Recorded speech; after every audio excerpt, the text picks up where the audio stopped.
Sa mundong puno ng kapangyarihan at pera, si Janela Gutierrez ay tinuring na isang depektong asawa, biktima ng isang malupit na sabota ni na Imelda at isang tusong doktor.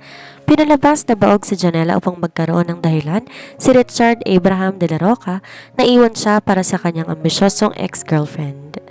Sa gitna ng ulan at kahihiyan, lumisan si Janela na walang bitbit kundi ang kanyang dignidad at isang lihim na di kayang ipaliwanag ng medisina. Pagkalipas ng 4 na taon, ang mahinang asawa ay nagbabalik bilang isang makapangyarihang business mogul. Kaya bang tapatan ng pagsisisi ni Richard ang 4 na taong pangungulila? At sa muling pagtatago ni Janela at Imelda, sinong mananatiling nakatayo sa trono ng mga De La Roca? Isang kwento ng pag-ibig, pagtatraidor at ang matamis na tagumpay ng isang ina. Isang mapagpalang araw sa inyong lahat mga kaayasya. Ako ang inyong narrator, Miss Sandra. At muli natin bubuksan ang pahina ng isang kwentong magpapatibok sa inyong mga puso at magpapaalab sa inyong damdamin. Sabi nila ang pinakamasakit na sugat ay ang nanggagaling sa taong pinagkatiwalaan mo ng iyong buong buhay. Paano ko ang pangakong sa hirap at ginhawa mapalitan ng pangotya at pagtatraidor dahil sa isang kasinungalingan? Ngayong araw, samahan ninyo ako sa pagsusuri sa buhay ni Janela, isang asawang minaltrato at inabandona, ngunit muling babangon para ipakita na ang isang babaeng palaban ay di basta-basta magpapatalo, lalo na kung may 3 maliliit na buhay na kailangan ipaglaban. Handa na ba kayong makilala ang mga munting De La Roca? Handa na ba kayong masaksihan ang pagluhod ng isang mapagmataas na bilyonaryo? Dito lang yan sa paborito nyong tambayan sa mga kwentong punong-puno ng inspirasyon at aral, ang Ayesha TV. Huwag kalimutang mag-like, mag-subscribe at i-hit ang bell icon para lagi kayong updated sa ating mga kabanata. Tara, simulan na natin! Ang amoy ng antiseptic sa loob ng klinika ni Dr. Sylvia Morales ay tila sumasakal sa lalamunan ni Janela Gutierrez de la Roca. Mahigpit niyang pinaglalaroan ang suot na wedding ring sa daliri niya habang nakatingin sa doktor na seryosong nagbabasa ng kanyang medical results. Sa tabi niya, nararamdaman niya ang malamig na presensya ng kanyang asawang si Richard Abraham de la Roca. 3 taon na silang kasal, isang pagsasamang binuo hindi dahil sa pag-ibig kundi dahil sa pagsasanib ng 2 malalaking kumpanya, ang Gutierrez Trading at De La Roca Group of Companies. Ngunit sa kabila ng pagiging arranged marriage, sinubukan ni Janela ang maging mabuting asawa. Binigay niyang lahat, umaasang balang araw mamahalin din siya ni Richard. I'm sorry to say this, Richard, Janela, panimula ng doktor bago bumuntong hininga. Lumalabas sa test na may problemang matres ni Janela. She's diagnosed with premature ovarian failure. In simpler terms, baog siya. Wala siyang kakayang magbuntis. Tila tumigil ang mundo ni Janela. Pero maayos naman ang lifestyle ko, Doc. Sinusunod ko naman lahat ng vitamins na binigay ninyo noong nakaraang buwan. Ang science ay hindi nagsisinungaling, Janela. Malamig na putol ni Richard. Tumayo to at di man lang siya tiningnan. We had one job. Ang bigyan ng tagapagmana ang mga De La Roca para selyuhan ang merger ng mga kumpanya natin. Kung di mo kaya yan, wala ka ng silbi sa akin. Richard, asawa mo ko. Hindi ako isang makina na kapag hindi gumagana, itatapon mo na lang. Sigaw na Janela, ang boses nanginginig sa halo-halong sakit at galit. Asawa sa papel, Janela. Huwag nating lokohin ang sarili natin. Diretsong sagot ni Richard bago tuluyang lumabas ng silid. Di nakita ni Janela ang mabilis na palitan ng makahulugang tiyan sa pagitan ni Dr. Morales at ng isang babaeng nakatayo sa labas ng pinto, si Imelda. Si Imelda ang ex-girlfriend ni Richard na hanggang ngayon nakabuntot pa rin sa asawa niya. Si Imelda na matalik na kaibigan ng doktor na kausap niya. Pag-uwi sa kanilang mansyon, hindi na pag-ibig ang sumalubong kay Janela kundi ang mga maleta niyang nakanda na sa pintuan. Naroon si Richard kasama si Imeldang nakasandal sa balikat nito. Anong ibig sabihin nito? Tanong na Janela habang nakatitig sa kanyang mga gamit. Tapos na tayo, Janela. I've filed for annulment. Imelda is pregnant. At hindi tulad mo kaya niyang ibigay ang kailangan ng pamilya ko. Anunsyo ni Richard. Nanlaki ang mga mata ni Janela. Buntis si Imelda? Paano? Isang buwan pa lang silang madalas mag-away ni Richard dahil sa pressure ng pagkakaroon ng anak at ngayon may iba na tong nabuntis? Richard, baka nagkakamali ang doktor. Bigyan mo ko ng pagkakataon magpatingin tayo sa iba. Pagmamakaawa ni Janela. Hindi dahil mahal na mahal niya ang lalaki, kundi dahil sa kahiyang sasapitin ng kanyang mga magulang. Ngunit isang malakas sa sampal ang itinigil ng kanyang pride nang lumapit sa Imelda. Huwag kang magpumilit, Janela. Sabi ng doktor, wala kang kwentang babae dahil hindi mo kaya magkaanak. Umalis ka na habang may natitira ka pang dignidad. Tiningnan na Janela si Richard, umaasa na ipagtatanggol siya nito pero tumalikod lang ang lalaki. Doon nagsimulang magbagong ihip ng hangin. Pinahid ni Janela ang luha sa kanyang mga mata at tumayo ng matuwid. Dignidad? Sige Richard, ibibigay ko sa inyo ang gusto ninyo pero tandaan niyo ang araw na to. Ang araw na itinapon mo ang asawa mo dahil lang sa maling akala? Binuhat ni Janela ang kanyang maleta. Di niya alam kung saan siya pupunta. Alam niya lang hindi siya susuko. Paglabas ng gate ng mga Delaroca, nakaramdam siya ng matinding pagkahilo. Napakapit siya sa pader at napahawak sa kanyang tiyan. Hindi ito maaari, sa isip niya. Sabi ng doktor, baog ako. Ngunit ang huling kain niya ng matino ay nung nakaraang linggo dahil sa pagsusuka. Sa gitna ng ulan habang papalayo sa bahay na naging kulungan niya, isang pangako ang binuo ni Janela Gutierrez de la Roca sa kanyang sarili. Magbabayad kayo. Sa bawat luhang pumatak sa akin ngayon, sisiguraduhin ko, luluhod kayong lahat sa harap ko. Lumipas ang 2 linggo mula nang palayasin si Janela sa mansyon ng mga De La Roca. Namamalagi siya ngayon sa isang maliit na apartment na pagmamay-ari ng kanyang tanging pinagkakatiwalaang kaibigan. Ang kanyang mga magulang kasalukuyang nasa labas ng bansa para sa negosyo at ayaw niyang mag-alala ang mga to hanggang sa hindi pa siya sigurado sa kanyang susunod na hakbang. Ngunit may isang bagay na di nagpapatulog kay Janela, ang kanyang katawan. Tuwing umaga, tila binabaliktad ang kanyang sikmura. Ang amoy ng kapeng dati niyang paborito, nagdudulot ngayon ng matinding pagduduwal. Sa kabila ng sinabi ni Dr. Morales na siya'y baog, may maliit na tinig sa kanyang isipan na nagsasabing magpatingin sa ibang doktor. Nagpunta siya sa isang pampublikong ospital kung saan walang nakakakilala sa kanya. Pinili niya isang matandang doktor na kilala sa pagiging prangka. Mrs. Gutierrez, sino nagsabi sa iyong baog ka? Tanong ng doktor habang nakatingin sa ultrasound monitor. Ang dati kong doktor, Dr. Morales, sabi niya may premature ovarian failure ako. Nanginginig na sagot ni Janela. Isang mapait na tawa ang pinakawala na matandang doktor. Kung ganun, dapat bawian ang lisensyang doktor na yon. Look at the screen, Iha. Hindi lang isa, kundi 3 maliliit na heartbeat ang naririnig ko. Napatigal ang paghinga ni Janela. 3? Congratulations, you're 6 weeks pregnant with triplets. Napakalusog ng mga bata. Walang bakas ng sinasabi nilang infertility sa matres mo. Humagulgol si Janela, hindi dahil sa lungkot, kundi dahil sa galit na humalos sa kanya. Doon niya napagtanto ang lahat. Pinano ni na Imelda at Dr. Morales ang lahat para palabasin siyang may depekto. At si Richard, mas pinili nitong maniwala sa kasinungalingan kaysang maniwala sa sarili niyang asawa. Paglabas ng ospital, tinawagan ni Janela ang kanyang abogado. Attorney, ituloy ang annulment. Huwag kang hihingi ng kahit 1 sentimo mula kay Richard de la Roca. I want a clean break. Pero siguraduhin mong sa akin mapupunta lahat ng shares ko sa merger. Pero Janela, paano mga bata? Tanong ng abogado. Hindi sila kailanman magiging De La Roca sa mata ng batas.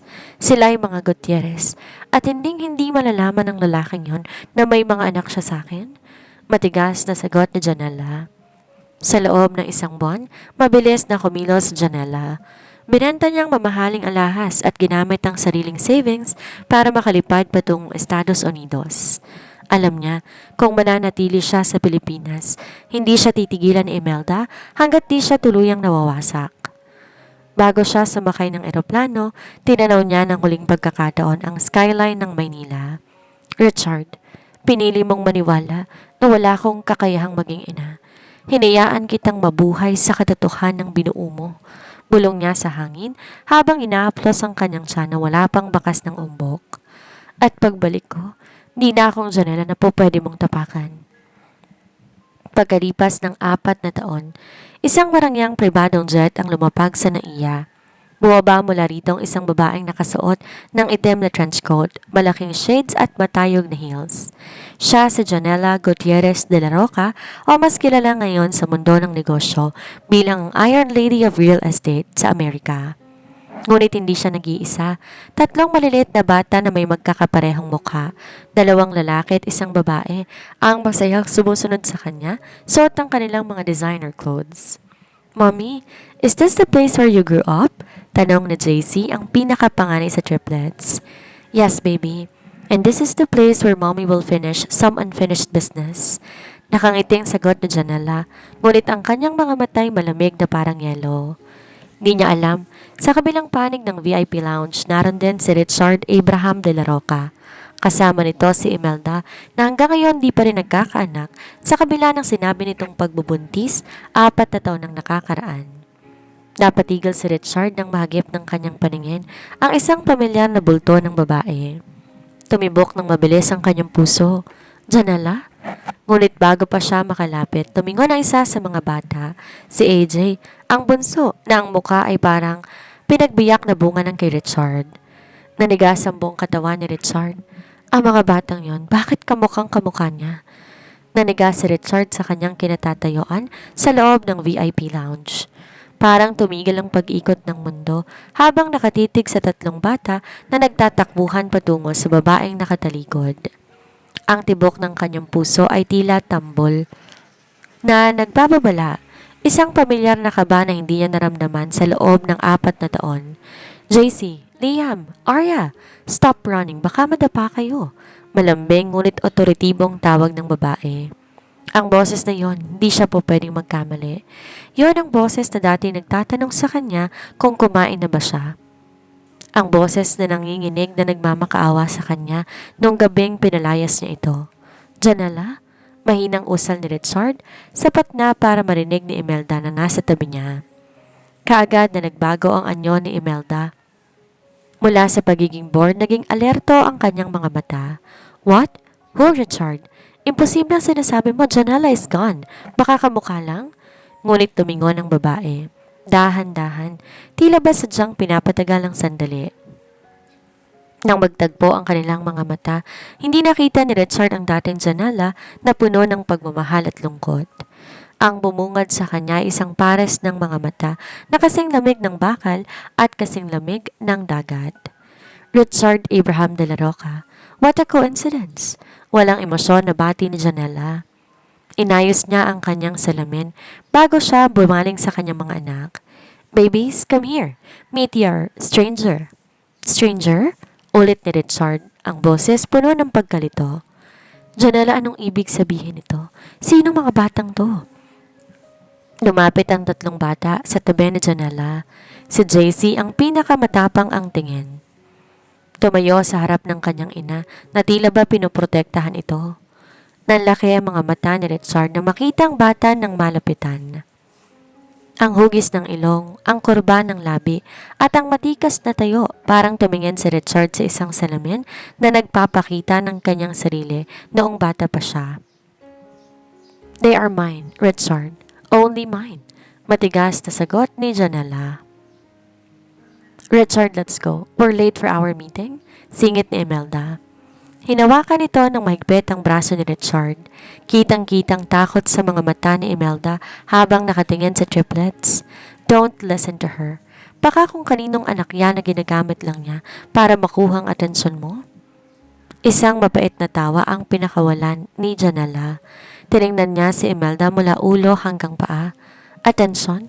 Imelda, look at me. Look at my jewelry, my clothes, my kids. Do you really think I need anything from a man who couldn't even distinguish a lie from a truth?" "Janela, kailangan mag-usap tayo," giit ni Richard. Di inaalis ang tingin kay Liam na kamukhang kamukha rin niya. 4 years and then you show up with 3 kids who look exactly like me? Hindi ako tanga. You were 4 years ago, Richard. What makes you think you've changed?" Ngumiti si Janela, isang ngiti na hindi umabot sa kanyang mga mata. "Excuse us, my driver is waiting. At baka ma-stress sa mga anak ko sa presensya ninyo. Let's go, babies." Tinalikuran sila ni Janela. Bawat takbang ng kanyang high heels ay tila pagbako sa dignidad ni Richard. Habang naglalakad palayo, lumingon si Arya, angkay sa isang babae sa triplets at kumaway kay Richard bago to sinakay ng yaya sa loob ng isang itim na SUV. Naiwan si Richard na tila estatwa. Sa loob ng 4 na taon, pinaniwala niyang sarili na tama ang kanyang desisyon. Pinaniwala niyang sarili na di sila pwedeng magkaroon ng anak na Janela dahil ito ang sinabi ng doktor. Pero ang 3 batang nakita niya ay isang buhay na sampal sa kanyang pagkatao. Richard, halika na. Naghihintay si Daddy sa board meeting. Pagpilit ni Imelda, pero hinawi ni Richard ang kamay nito. Si Dr. Morales, Imelda. I want her address, now. Malamig na utos ni Richard. Para saan? Patay na ang issue na yan, Richard. Matagal na. Sigaw ni Imelda. Ang kanyang boses nagsisimula ng mabasag dahil sa panic. Hindi pa patay ang issue, Imelda. Dahil kung ang mga batang yun ay anak ko, ibig sabihin, may nagsinungaling sa akin 4 na taon ang nakakaraan. At sisiguraduhin ko, malalagot ang sino mong may kinalaman doon. Habang pinapanood ni Richard ang papalayong sasakyan ni Janela, isang desisyon ang nabuo sa kanyang isipan. Di niya hayaang makawala ang babaeng dati binaliwala niya, lalo na ngayon may dala tong 3 piraso ng kanyang sarili. Samantala, sa loob ng sasakyan, hinawakan ni Janela ang nanginginig niyang kamay. Mommy, are you okay? Tanong ni Liam. I'm okay, baby. Mom is just getting started. Ang laban ay hindi pa tapos. Ito pa lang ang simula ng pagbagsak ng mga De La Roca. Ang Crystal Ballroom ng Grand Hyatt ay puno ng mga pinakamalalaking pangalan sa mundo ng negosyo. Ngayong gabi ang selebrasyon ng anibersaryo ng Real Estate Association at ang lahat nananabik na makita ang mahiwagang Iron Lady na nagmula sa New York, ang bagong CEO ng Gutierrez Global. Sa gitna ng karamihan naroon sina Richard at Imelda. Si Richard ay tila wala sa sarili, hawak ang baso ng scotch habang ang paningin nakapako sa entrance. Sa kabilang banda si Imelda ay balisa, panay ang retouch ng makeup para itago ang pamumutla. Richard, pwede ba tayong umalis ng maaga? Masama ang pakiramdam po. Bulong na Imelda, humarap sa braso ng asawa. Hindi maaari. Kailangan natin makuha ang loob ng bagong investor mula sa Gutierrez Global kung gusto natin maisalba ang project sa Makati. Sagot ni Richard, ang boses ay seryoso at walang emosyon. Biglang tumahimik ang paligid. Bumukas sa malaking pinto at pumasok ang isang babae na tila reyna sa gitna ng mga ordinaryong tao. Sa Janela, nakasuot na isang emerald green na silk gown na yakap ang perpektong hubog ng katawan. Ang kanyang buhok, maayos na nakabon, at ang kanyang leeg pinalamutian ng mga diamanteng kumikinang sa ilalim ng chandelier. Ngunit tilang kanyang gandang nakakuha ng atensyon. Sa kanyang tabi, maayos na nakasuot ng maliit na tuxedo ang 2 batang lalaki, sina JC at Liam, habang ang maliit na si Arya ay parang isang prinsesa sa kanyang puting dress. Good evening, everyone. Bati ni Janela nang makarating siya sa stage. Ang kanyang boses malinaw, puno ng kumpiyansa. I am Janela Gutierrez and I'm not here just to invest, but to reclaim what is rightfully mine. Naniga si Richard. Ang bawat salita ni Janela ay tila isang palaso na tumatama sa kanya. Matapos ang maikling speech, agad na hinarang ni Richard sa Janela nang pababa na to sa stage. Ang mga bata pansamantalang kasama ng kanilang mga yaya sa isang pribadong lounge sa gilid. Janela, mag-usap tayo ngayon din. Utos ni Richard, ang boses puno ng panggigigil. Tiningnan siya ni Janela mula ulo hanggang paa. Isang mapang-uyam ng ngiti ang sumilay sa kanyang labi.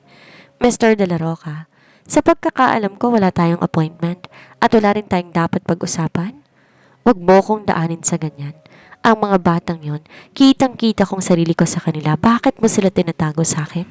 Singhal ni Richard, di alintana kung may makakarinig man sa kanila. Itinago? Tumawa ng mahina sa Janela, ngunit ang kanyang mga mata nagbabaga sa galit. Richard, 4 na taon nang nakakaraan. Sinabi mo sa harap ng doktor na wala akong silbi dahil hindi ako makabuo ng anak. Pinaniwala niyo ko, niyo ni Imelda na ako ang may depekto.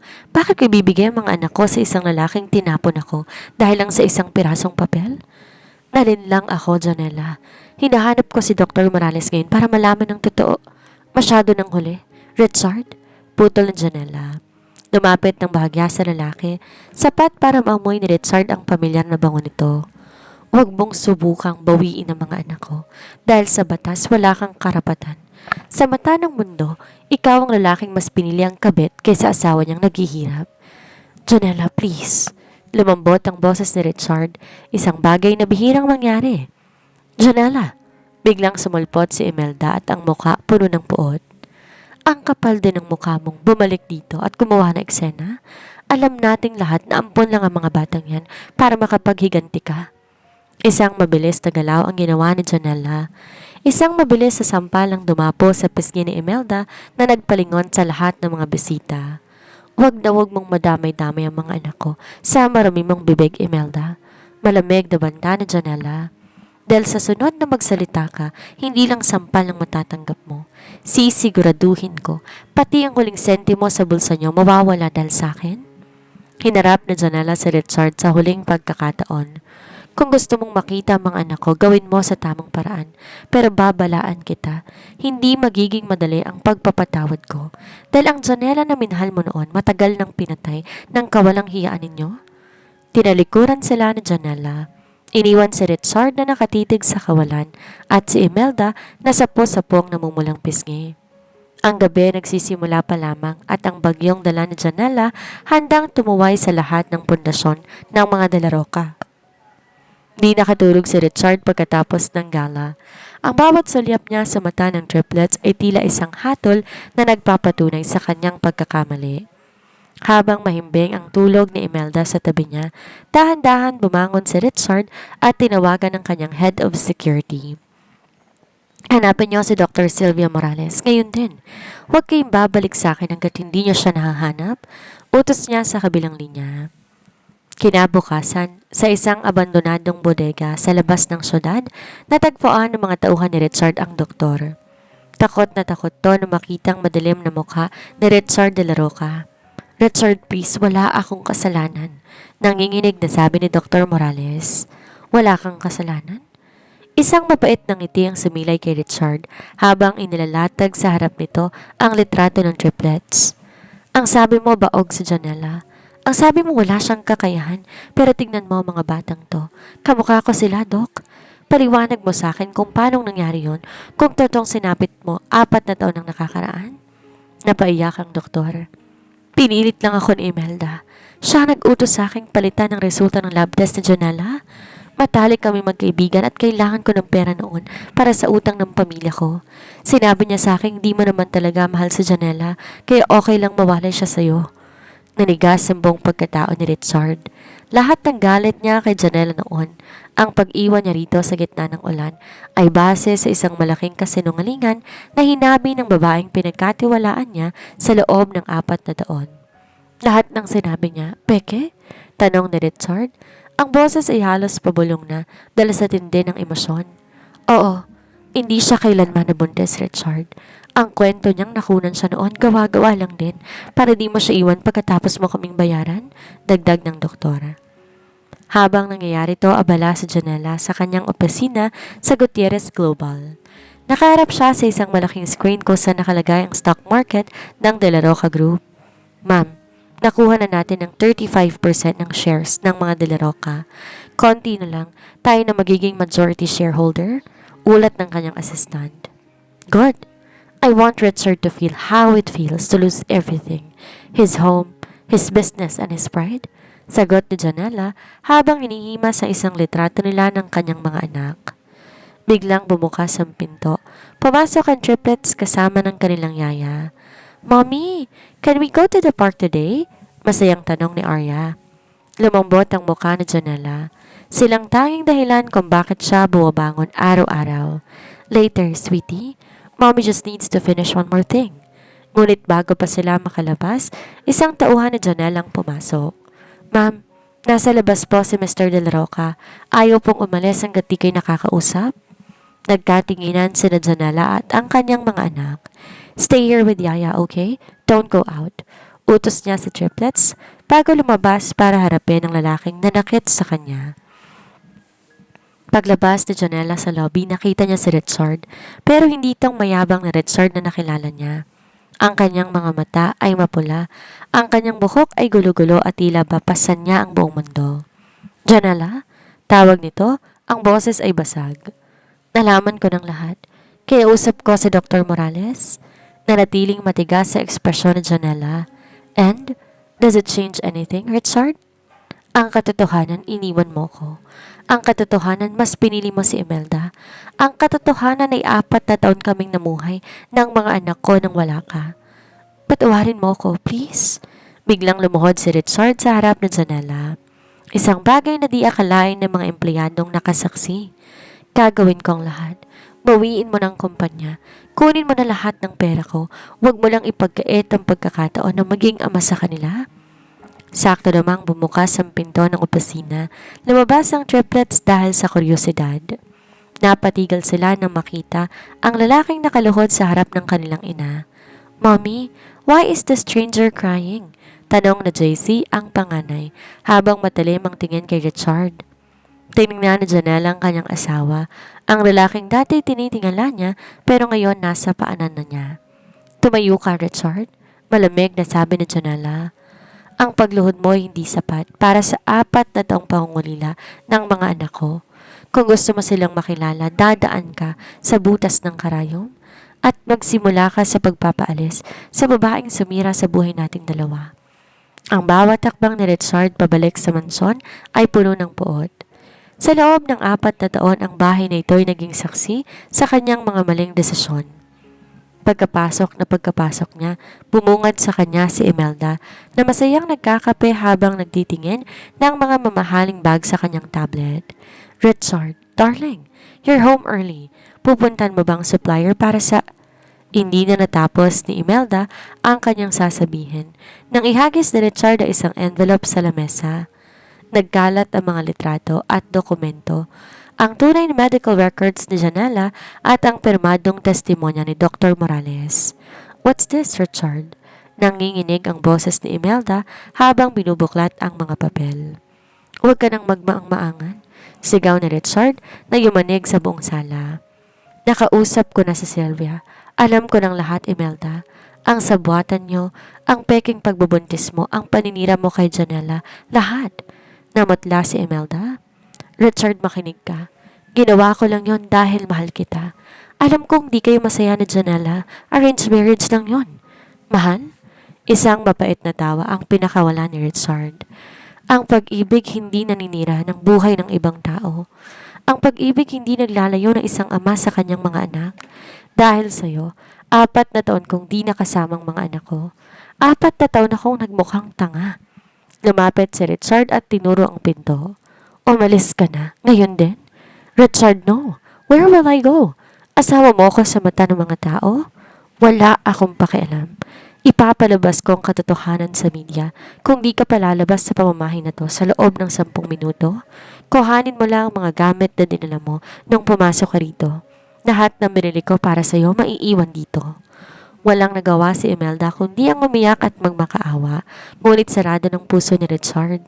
Pinanood niya tong kaladkarin ang sariling maleta palabas ng gate. Ang mismong gate kung saan niya pinalayas si Janela 4 na taon nang nakakaraan. Isang matinding karma na dumating sa tamang panahon. Kinabukasan, hindi sumuko si Richard. Pumunta siya sa opisina ni Janela, hindi bilang isang CEO kundi bilang isang lalaki na nagbabaka sakaling mapatawad. May dala siyang 3 malalaking box ng mga laruan at isang bouquet ng paboritong bulaklak na Janela, ang mga stargazer lilies. Sir, sabi ni Ma'am Janela, wala siyang oras para sa'yo. Harang ng security sa lobby. Maghihintay ako rito kahit gaano katagal, sabi ni Richard. Naupo siya sa lobby. Hinayaan ng mata ng mga taong tumingin sa kanya. Mula umaga hanggang maggabi, hindi siya umaalis. Bandang 7:00 ng gabi, lumabas si Janela kasama ng triplets. Napatigal ang mga bata nang makita si Richard na nakasandal sa pader. Pagod, ngunit agad tumayo nang makita sila. Mommy, the stranger is still here, bulong ni Arya. Lumapit si Richard at dahan-dahan lumuhod para mapantayan ang taas ng mga bata. Hi JC, Liam, Arya, I brought some gifts for you. I know I'm a stranger na but I want to be your friend. Tumingin si JC kay Janella, humihingi ng permiso. Tumango ng bahagya sa Janella bagaman nananatiling malamig ang kanyang mga mata. Thank you but we have many toys at home, matapang nasabi ni JC. Is it true that you made my mommy cry before? Natigilan si Richard. Ang tanong ng bata ay parang punyal na tumusok sa kanyang konsensya. Yes, JC. I was a very bad man at araw-araw kong pagsisisihan yon. Kung bad man ka, why are you here? Tanong naman ni Liam. Because I want to make it right. I want to show you and your mommy that I can be a good man now. Sagot ni Richard habang nakatingin diretso kay Janella. Richard, enough. Putol ni Janella. Ang mga bata hindi mo madadaan sa laruan. Kung gusto mong patunayan ng sarili mo, hindi sapat ng isang araw na paghihintay sa lobby. I'll be here every day, Janella.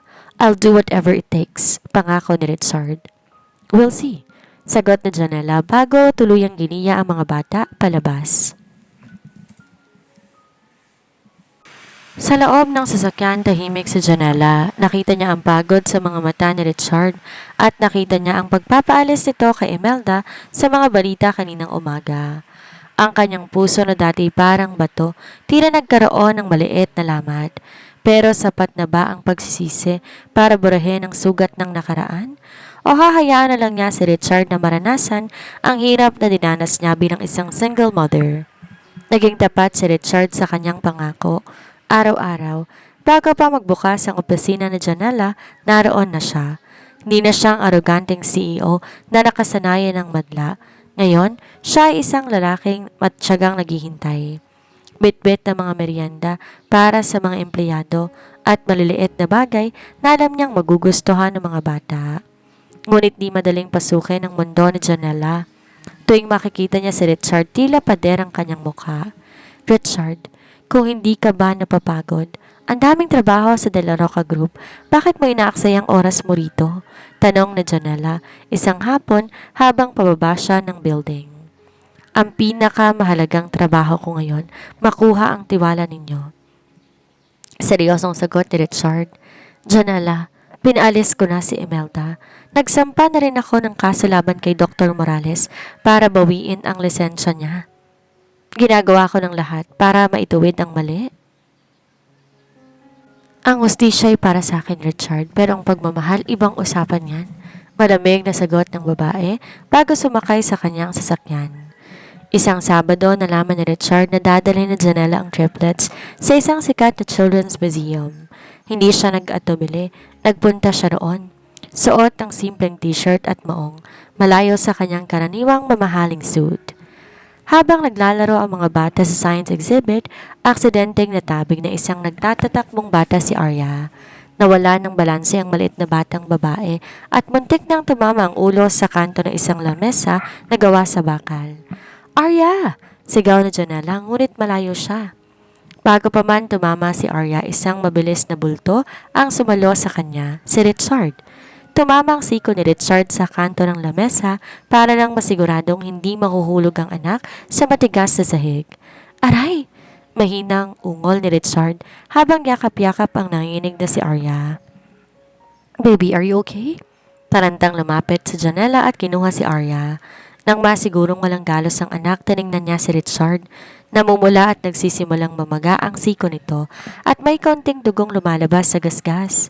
Salamat! Pabulong na sabi ni Janella. Ito ang unang pagkakataon na tumingin siya kay Richard nang walang halong puot. Ayos lang, basta't ligtas si Arya, nakangiting sabi ni Richard. Sa kabila ng sakit, lumapit sina JC at Liam. Nakita nila ang ginawa ng kanilang ama. Si JC na laging matapang ay kumuha ng panyo sa kanyang bulsa at iniabot kay Richard. Here, use this. Thank you for saving my sister. Napangiti si Richard. Ang kanyang mga matay nagtubig. Yon ang unang pagkakataon na tinanggap siya ng kanyang mga anak.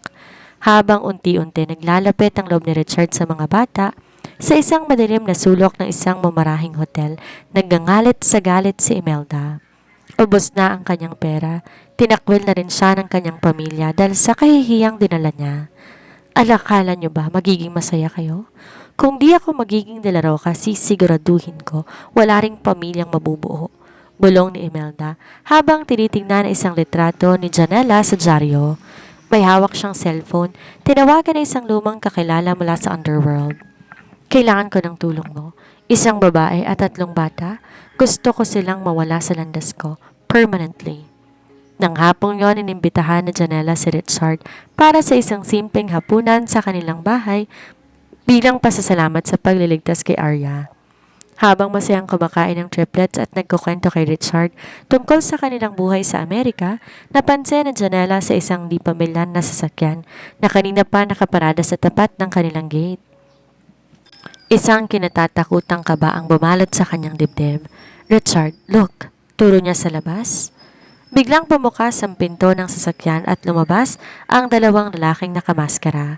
May hawak na mga gamit, tila susubukang pilitin ang lock ng gate. "Janela, dalhin mo ang mga bata sa itaas ngayon din," sigaw ni Richard habang mabilis kinuhang kanyang phone para tumawag ng pulis. Ang gabi ng muling pagkakasundo, biglang naging gabi ng panganib. "Janela, sa itaas, bilisan mo," utos ni Richard habang mabilis na inilak lahat ng pinto. Ang kanyang boses puno ng otoridad at proteksyon, isang panig na ngayon lang nakita ni Janela. Nanginginig ang mga kamay ni Janela habang ginagabayan ng triplet sa loob ng isang panic room sa 2 palapag. "Stay here, babies. Huwag kayong lalabas kahit anong mangyari, okay? Mommy loves you." Sa ibaba, narinig ang malakas na pagbasag ng salamin. Nakapasok na mga tauhan ni Imelda, pero di alam ng mga ito na si Richard ay di lang basta negosyante. Isa siyang lalaking handang pumatay para protektahan ang kanyang pamilya. Isang matinding bakbakan ang naganap sa dilim ng sala. Gamit ang isang mabigat na dekorasyong kahoy, napatumba ni Richard ang isa sa mga lalaki. Ngunit ang isa ay may hawak na baril. Bang! Isang putok ang umalingaw-ngaw. "Richard!" Sigaw ni Janela mula sa itaas. Di na nakatiis at lumabas ng silid. Nakita niya si Richard na nakasandal sa pader, hawak ang kanyang balikat na dugo. Pero ang lalaking may baril na kaigana sa sahig, pinataob ng mga security guard ni Janela na kakadating lang. "I'm fine, Janela. Go back inside," hingal na sabi ni Richard.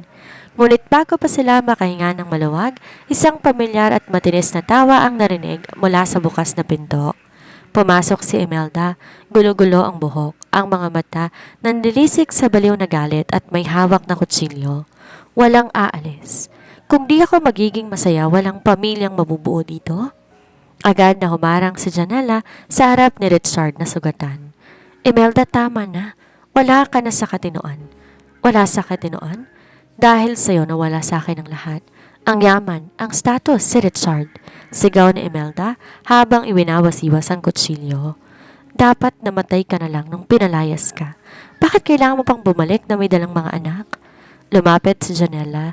Di ba kasang takot sa kanyang mukha? "Bumalik ako dahil hindi ako papayag ng isang katulad mong manalo. Kala mo ba matatalo mo ko sa pagiging palaban? Janela Gutierrez de la Roca ako. At hindi ko hahayaan na isang desperadong katulad mo na bawasan ng kahit anong pag-aari ko, lalo ng pamilya ko." Sa isang iglap, sinubukan ni Imelda ang saksakin si Janela pero mabilis ang reflexes ni Janela. Inawakan niyang braso ni Imelda, binaligtad to at isang malakas na sampal ang muling dumapo sa pisngi ng kontrabida. Hindi pa nakontento, tinulak ni Janela si Imelda sa sahig. "Yan ay para sa pagsisinungaling mo tungkol sa pagkatao ko," sabi ni Janela.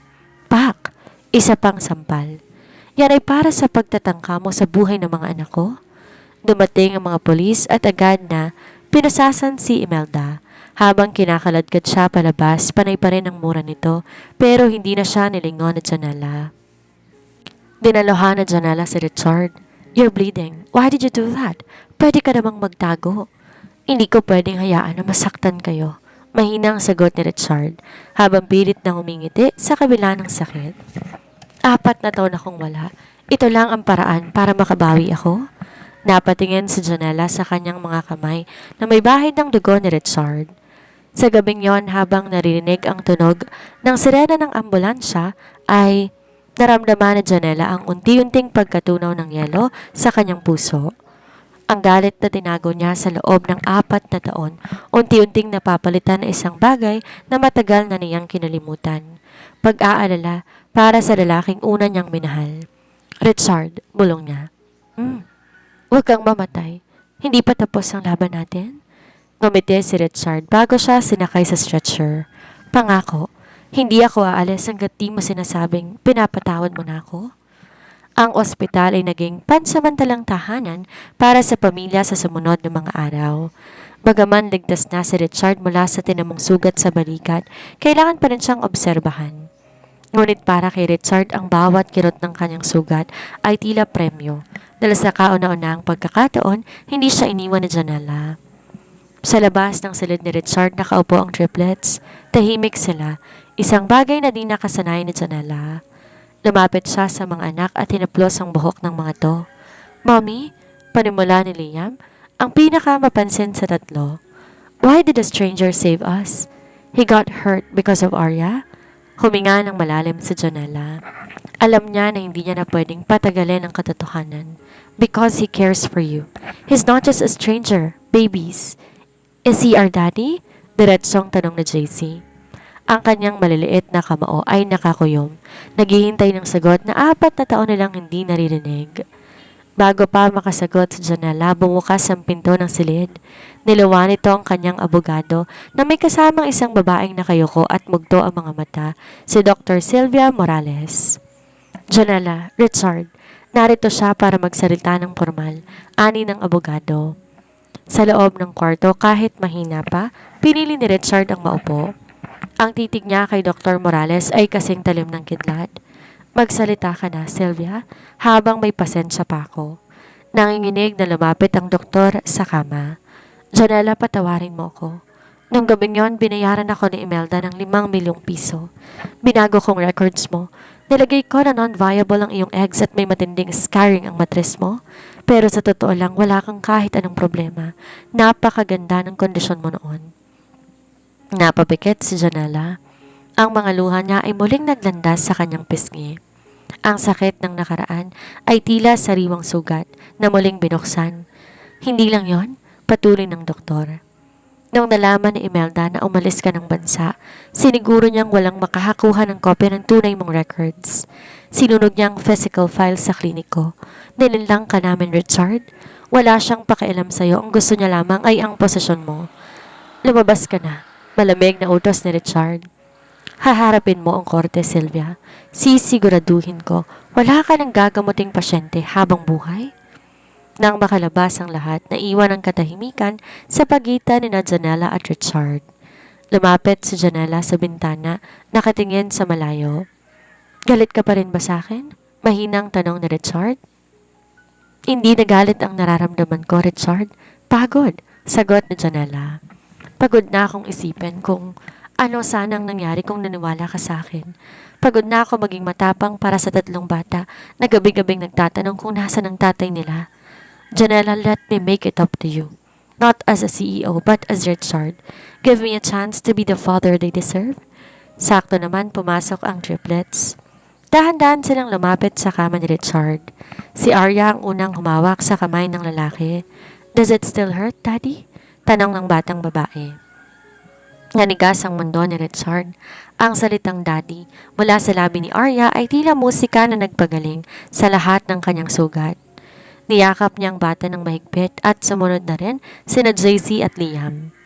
Tumingin si Richard kay Janela, ang mga mata ay nagsusumamo. Alam ni Janela na malayo pa ang lalakbay nila para sa buong pagpapatawad, pero sa nakikita niyang pagtanggap ng kanyang mga anak, alam niya ang pader na itinayo nito ay tuluyan na ngang gumuho. Kailangan natin ayusin lahat ng legal na papel ng mga bata, Richard, sabi ni Janela, na naging hudyat ng bagong simula. Pero wag mong iisipin na madali kang tatanggapin sa kwarto ko. Isang mahinang tawa ang pinakawala ni Richard. Kahit sa sofa lang ako matulog habang buhay, basta't kasama ko kayo, ayos na ako.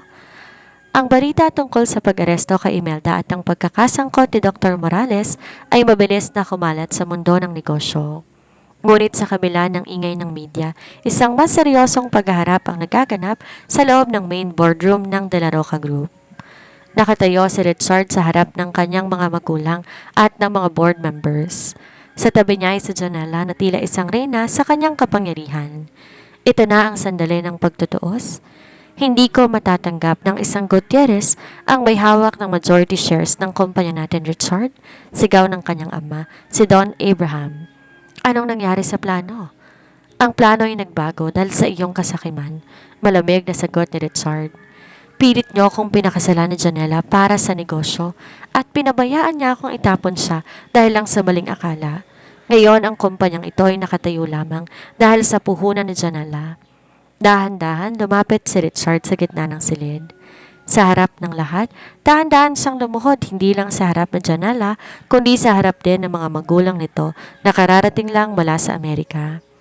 Don Vicente, Doña Elena, baling ni Richard sa mga magulang ni Janela. Luluhod ako rito hanggang mapatawad niyo ko sa paglalapastangan ko sa inyong anak. Hindi ko hinihingi ang kumpanya. Hinihingi ko ang pagkakataong itamang lahat. Natahimik ang buong silid. Ang mapagmataas na Richard Abraham de la Roca ay nasa sahig. Sinusuko lahat ng kanyang pride. Napatingin si Janela sa kanyang mga magulang. Nakita niyang galit sa mga mata ng kanyang ama, ngunit nakita rin niya ang paglambot ng puso ng kanyang ina nang makita ang triplets na nakasilip sa pinto ng boardroom. Janela, anak, tawag ni Don Vicente. Ikaw ang nagdala ng bigat na to sa loob ng 4 na taon. Ang desisyon ay nasa iyo. Kung gusto mong tuluyan ang pabagsakin ng mga De La Roca, isang tango mo lang gagawin natin? Tinignan ni Janela si Richard. Nakita niya ang lalaking sumalo sa bala para sa kanila. Ang lalaking hindi umalis sa tabi ng mga anak nila sa loob ng ospital. Ang lalaking handang mawala ang lahat, makuha lang ang kanyang kapatawaran. Tumayo si Richard. Mahinahong utos ni Janela. Nang tumayo si Richard, lumapit si Janela at hinarap ang board. Hindi ko wawak sa akin ang De La Roca Group. Sa halip ay pagsasamahin natin ang Gutierrez Global at De La Roca Group. Pero sa isang kondisyon, ako ang magiging chairperson, si Richard ang mananatiling CEO, pero bawat pirma niya dadaan sa akin. Isang bulong-bulungan ang bumalot sa silid. Ito ay isang total takeover, ngunit sa paraang nananatili ang dangal ni Richard. Nang matapos ang pulong, naiwan ang dalawa sa loob ng malamig na silid. Bakit mo ginawa yon, Janela?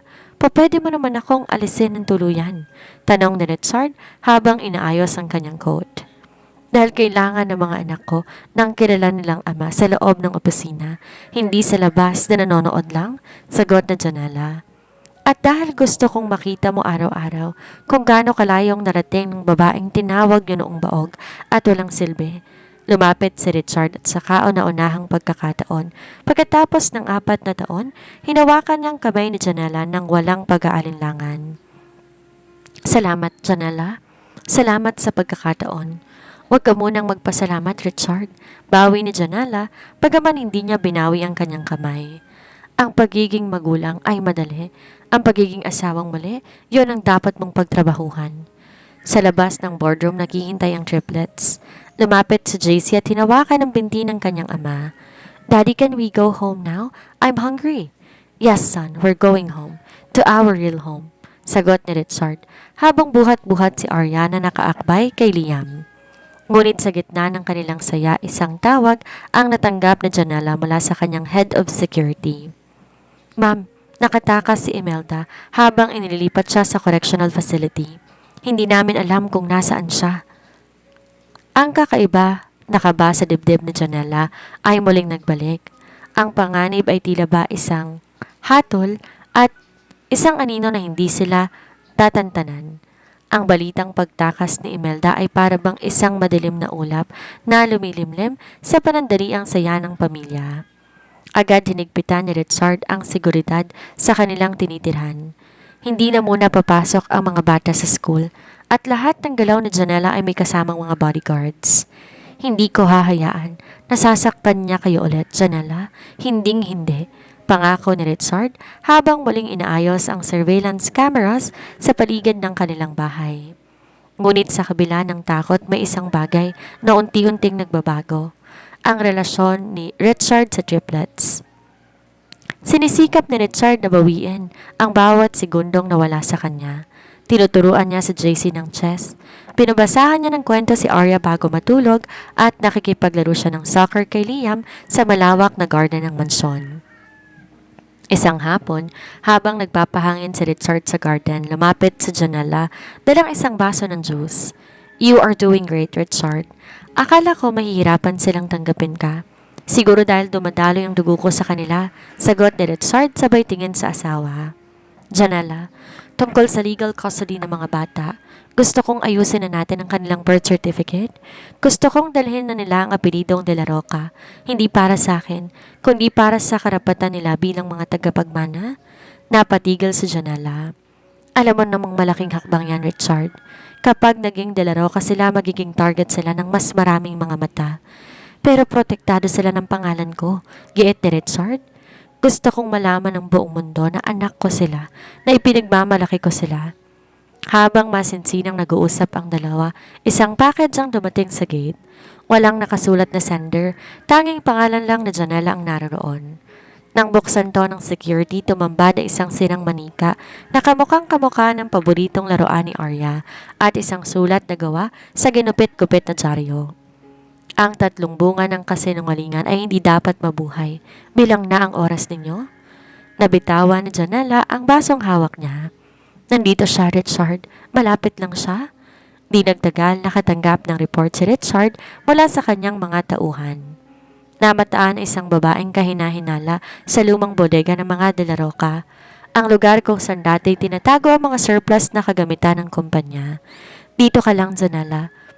Bantayan mo ang mga bata, sabi ni Richard habang kinukuha ang susi ng kanyang sasakyan. No, Richard. It's a trap. Alam niyang pupunta ka roon, sigaw ni Janela. Mas mabuting ako nang mapahamak kaysa sa'yo. Kailangan ko na tong tapusin. Matigas na sabi ni Richard bago mabilis na umalis. Pagdating sa bodega, tanging katahimikan at amoy ng kalawang ang sumalubong kay Richard. Imelda, lumabas ka na. Harapin mo ko. Isang tawa ang umalingaw-ngaw mula sa itaas na palapag. Richard, darling, ang bilis mo talagang rumesponde kapag kapamilya ng usapan. Nakakatawa dahil dati baliwala lang sila sa'yo. Lumabas si Imelda mula sa dilim. Hawak niya ang isang remote control. Ang bodegang ito ay puno ng mga tangke ng gas. Richard, isang pindot ko lang sasabog ang lahat. At sa kasamaang palad, akala mo ba ikaw lang ang nandito? Nalaki ang mga mata ni Richard na makita ang isang maliit na bulto sa isang sulok. Nakatali at may busal ng bibig, si JC. Paano? Di makapaniwalang usal ni Richard. Ang akala niya nasa loob lang ng bahay lahat ng kanyang mga anak. Masyadong kampante ang mga guards mo, Richard. Madaling paikutin ng bata, ngisi ni Imelda. Ngayon, pumili ka. Ang buhay mo o ang buhay ng panganay mong tagapagmana? Tumulo ang pawis sa noon ni Richard. Tumingin siya kay JC na umiiyak ang mga mata. Sa sandaling yon, di na siya nag-isip. Ako ang kunin mo, Imelda. Bitawan mong anak ko. Siyang kinabukasan ng De La Roca. Ako ang dahilan kung bakit ka nagkakaganyan. Patayin mo ko pero hayaan mo siyang mabuhay. Hahakbang na sana si Richard nang bigla bumukas ang pinto sa likod ni Imelda. Isang pamilyar na bulto ang lumitaw, si Janela. May hawak na barel at ang mga mata nag-aapoy sa galit. Bitawan mong anak ko, Imelda, o sisiguraduhin ko hindi naaabot sa pagsabog na yan. Ang hangin sa loob ng bodega ay tila naging kuryente sa tindi ng tensyon. Nakatutok ang baril na Janela kay Imelda habang si Richard nakandaring sumugod para protektahan ang kanilang anak. Janela, huwag kang lalapit, sigaw ni Imelda. Ang daliri nakadiin sa button ng remote. Isang maling galaw sa sabag tayong lahat dito, kasama ng munti mong prinsipe. Nanginginig ang puso ni Janela nang makita ang kalagayan ni JC. Ngunit pinanatili niyang matatag ang kanyang kamay. Imelda, tingnan mo ang sarili mo. Talo ka na. Wala ka ng kakampi. Wala ka ng pera at wala ka ng dignidad. Gusto mo talagang mamatay bilang isang kriminal? Mas mabuti nang mamatay kaysa maging masaya kayo, bulyaw ni Imelda. Sa isang iglap, habang abala si Imelda sa pakikipag-argumento kay Janela, gumawa na mapanganib na hakbang si Richard. Hindi siya tumakbo patungo kay Imelda kung hindi patungo sa kinaroroonan ni JC. Ginamit niya ang kanyang katawan bilang kalasag upang takpan ang bata mula sa tangke ng gas na posibleng sumabog. Ngayon na, Janela, sigaw ni Richard. Putok! Isang balang tumama sa balikat ni Imelda na may hawak na remote. Sa gulat at sakit na bitawan niyang device, gumulong to patungo sa ilalim ng mabigat na makinarya. Agad sumugod ang mga tauhan ni Janela kanina na nakapaligid sa labas at tuluyan ng pinadapa ang nagwawalang si Imelda. Mabilis kinalaga ni Richard si JC. "Son, are you okay?" "I'm here. Daddy's here," bulong ni Richard habang mahigpit na niyayakap ang nanginginig na bata. "Daddy, I was scared," hikbi ni JC. Sinisiksik ang mukha sa dibdib ng kanyang ama. Lumapit si Janela at lumuhod sa tabi nila. Niyakap niya ang mag-ama. Ang kanyang mga luha ay sa wakas malayang pumapatak. Salamat sa Diyos. Salamat sa Diyos. Habang pinoposasan ni Imelda ng mga pulis, lumingon to ng isang may mapait ng ngiti. Akala niya tapos na.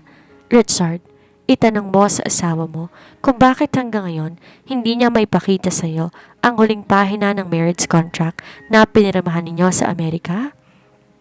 Napatigil si Janela. Bahagyang kumunot ang noo ni Richard habang nakatingin sa kanyang asawa.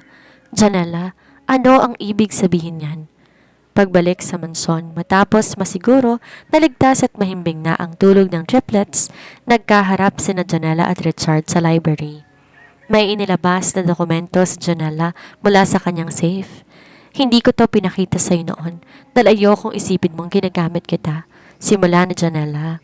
"Noong nag-file ako ng annulment sa Pilipinas, hindi yon natuloy dahil sa technicality. Pero sa Amerika, nagpakasal tayo mula sa ilalim ng isang special proxy marriage na inayos ng mga magulang natin bago sila mamatay para masiguro ang mana ng mga bata." Binasa ni Richard ang papel. Nanlaki ang kanyang mga mata. Ibig sabihin sa mata ng batas ng Amerika at maging dito sa bagong recognition ng korte, hindi tayo kailanman naghiwalay? We are still legally married? "Yes, Richard.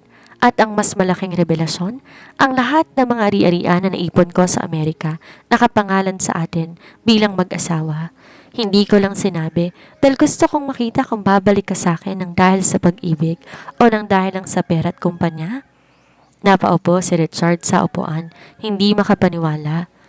4 na taon akong nagpakalunod sa alak at trabaho dahil akala ko wala na akong babalik ang asawa.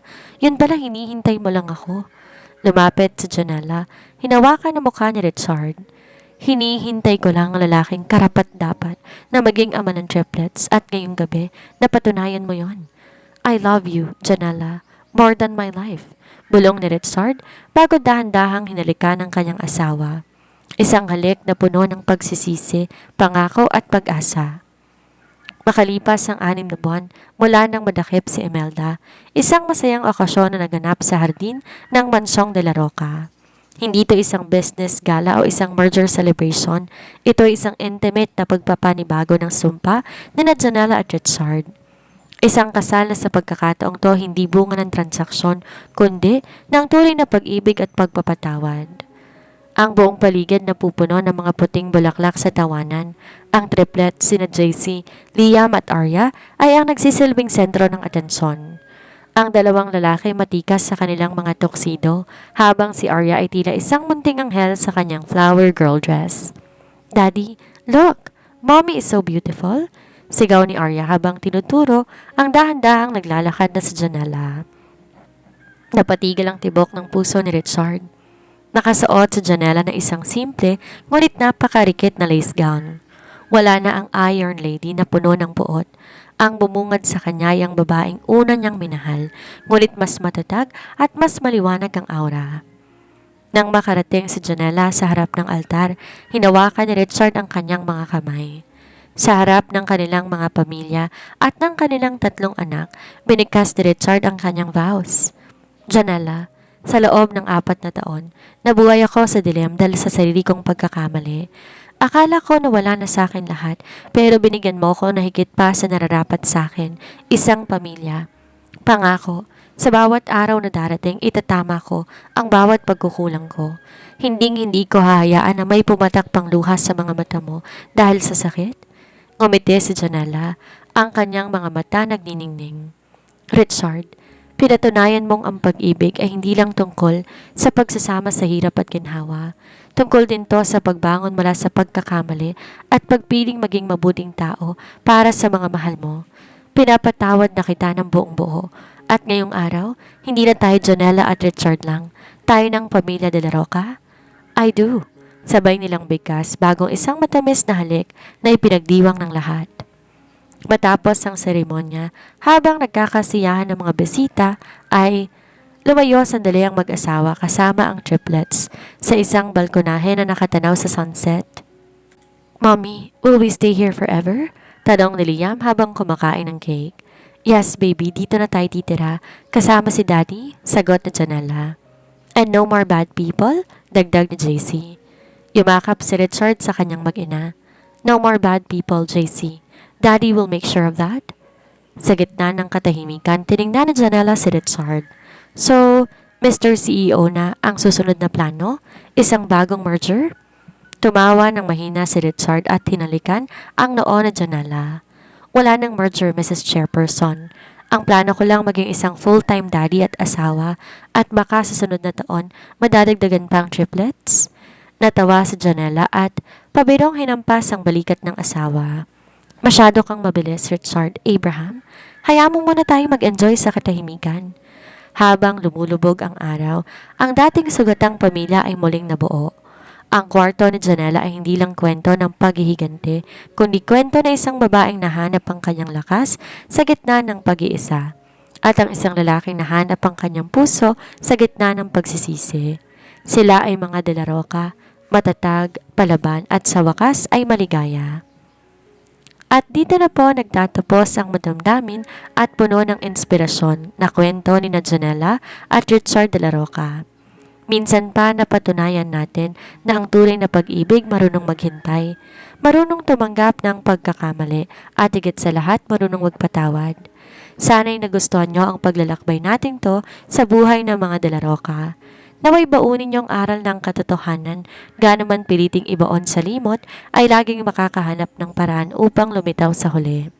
At ang katatagan ng isang ina ay ang pinakamalakas sa sandata laban sa anumang pagsubok. Muli, ako ang inyong lingkod at narrator, Miss Sandra.